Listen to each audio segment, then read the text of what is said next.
শুধুমাত্র হাতের বৃদ্ধাঙ্গুলি দিয়েই জাতকের বিচার করা সম্ভব। যেমন ধরুন, বিচার করা সম্ভব এবং তার উপরে বিস্তারিত আলোচনা করাও সম্ভব। যেমন সৃষ্টির আদি থেকেই বৃদ্ধাঙ্গুলিকে 3টে ভাগে ভাগ করা হয়ে থাকে। হাতের মধ্যে বৃদ্ধাঙ্গুলি হচ্ছে স্থান সর্বাগ্রে, প্রথম বৃদ্ধাঙ্গুলি, তারপর অন্যান্য আঙ্গুলি।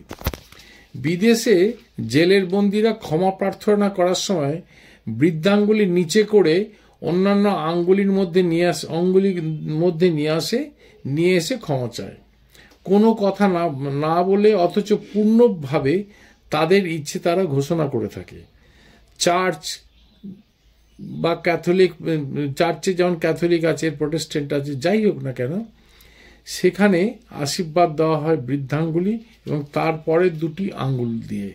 প্রথম বৃদ্ধাঙ্গুলি ভগবানকে নির্দেশ করে, তর্জনী যীশুখ্রিস্ট বা ঈশ্বরের ইচ্ছাকে যিনি রূপ দিচ্ছেন তাকে, বা মধ্যমা যা পবিত্র আত্মাকে নির্দেশ করে। গির্জায় দীক্ষার সময় সবসময় বৃদ্ধাঙ্গুলি দিয়ে ক্রস চিহ্ন এঁকে দিতে হয়।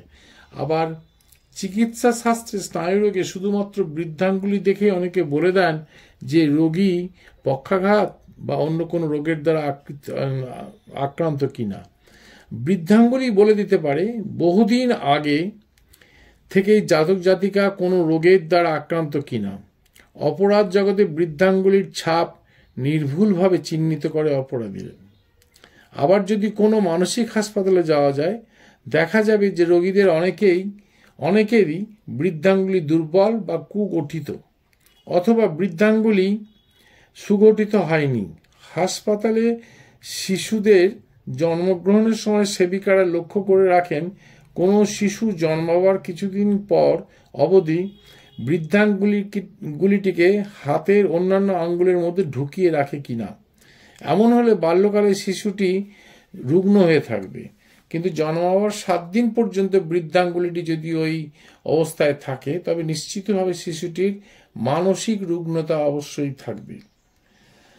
বৃদ্ধাঙ্গুলি আরো বৈশিষ্ট্য হচ্ছে এটা মস্তিষ্কের বিশেষ কার্যকরী দিকও পরিচালিত করে থাকে।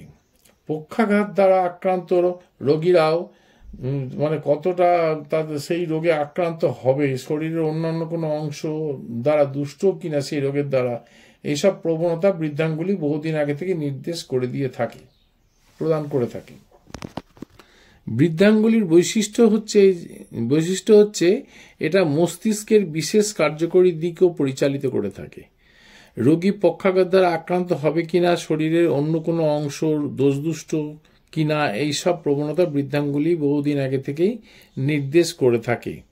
সর্বপ্রথম স্কটল্যান্ডের পুলিশ কর্তাদের কাছে যে ফ্রান্সিস গ্যালটন প্রথম প্রমাণ করেছিলেন নির্ভুলভাবেই অপরাধীদের বৃদ্ধাঙ্গুলির ছাপ থেকে তাদের অপরাধ প্রমাণ করা যেতে পারে। যদি কোনো ব্যক্তি কোনোদিন পাগলাগারদে যান, দেখতে পাবেন যে সহজাত অপরাধীদের সবাইকার দুর্বল কুগঠিত বৃদ্ধাঙ্গুলি। প্রকৃতপক্ষে অনেক ক্ষেত্রে অনুন্নত জায়গায় বৃদ্ধাঙ্গুলি গঠনও দেখা যায়। তবে জন্মাবার কিছুদিন পর অবধি যদি শিশুটির বৃদ্ধাঙ্গুলিটি এইভাবেই থাকে, তবে যথেষ্ট যুক্তির সঙ্গে বলা যায় যে শিশুটির মানসিক রুগ্নতাও থাকবে।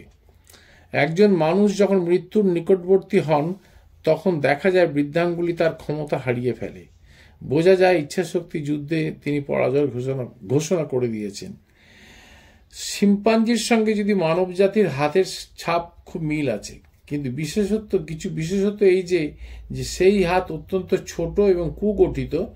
এর ডগায় থাকে নখের পর্ব, প্রথম আঙ্গুলের তলদেশ অবধি প্রায় পৌঁছয় না। চীন দেশের মানুষদের মধ্যে দেখা যায় তাদের অনেক লোকের হাতে 2টো করে বৃদ্ধাঙ্গুলি আছে।